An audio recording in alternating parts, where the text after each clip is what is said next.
By the summer of 1954, the group was extremely active and they travelled a lot.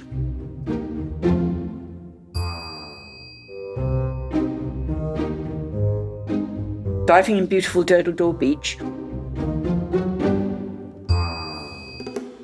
or going to the Isle of Wight.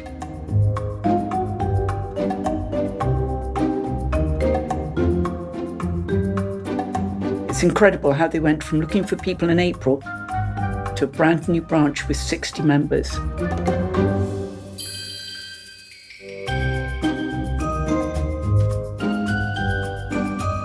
Everything was going smoothly, so what can go wrong? Great first summer, but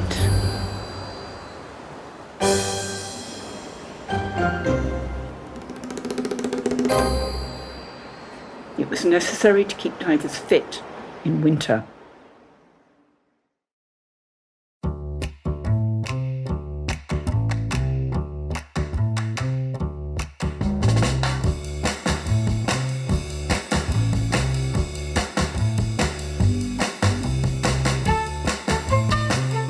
It happened after a pool session.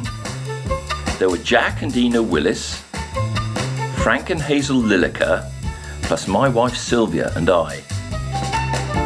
There we sat at the kitchen table with cups of tea as I set out my parameters. 8 players a team.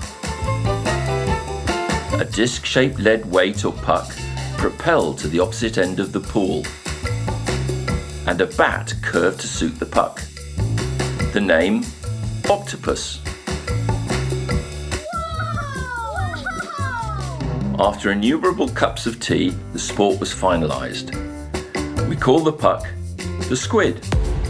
The squid was pushed along using the bat, so it became logical to refer to the bat as the pusher. Bingo!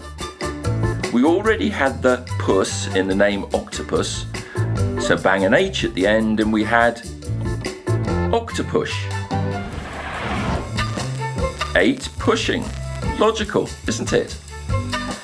Frank will make the pushers. I'll make the squid first. I need all the lead tubes of toothpaste you can find. Naughty, Alan. My job was to write the rules. So let me provide the original basic rules of Octopush. These are the first rules, written and signed by Alan Blake. A curiosity is that the use of snorkels was not allowed. And of course the rules of fair play.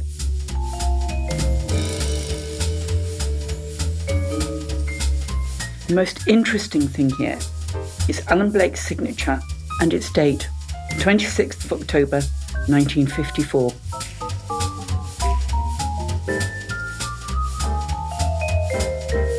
Finally, armed with the pushers, the squid and the rules, they went to the pool.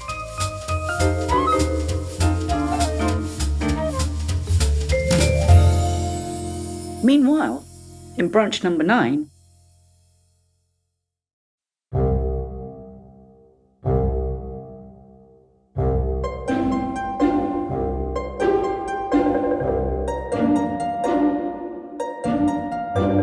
seated in the balcony at a gala was a young fellow called John Towers. In April 1954, a young John Towers became secretary of the newly formed Southsea Sub-Aqua Club and another player. This formidable man developed the incident pit theory, which is widely used in risk analysis and prevention. He also participated along with other members of the BSAC in the discovery and raising of the Mary Rose. It is through his passion as a historian that we have incredible data about the origins and evolution of underwater hockey. Facts like the first puck was not made from toothpaste tubes.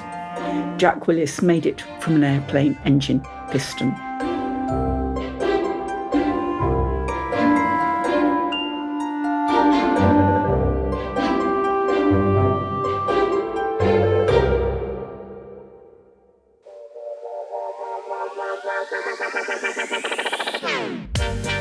In my monthly contribution to Peter Small, the editor of Neptune, the original British Sub-Aqua Club journal, I informed him of Southsea's new game, Octopush. He announced this in the November 1954 issue.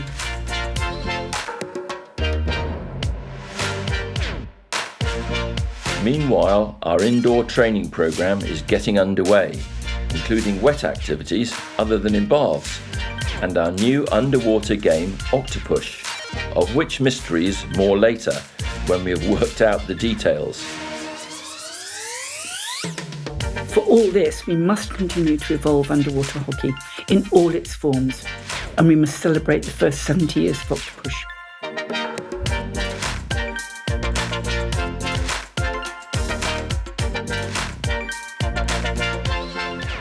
Happy Underwater Hockey Day.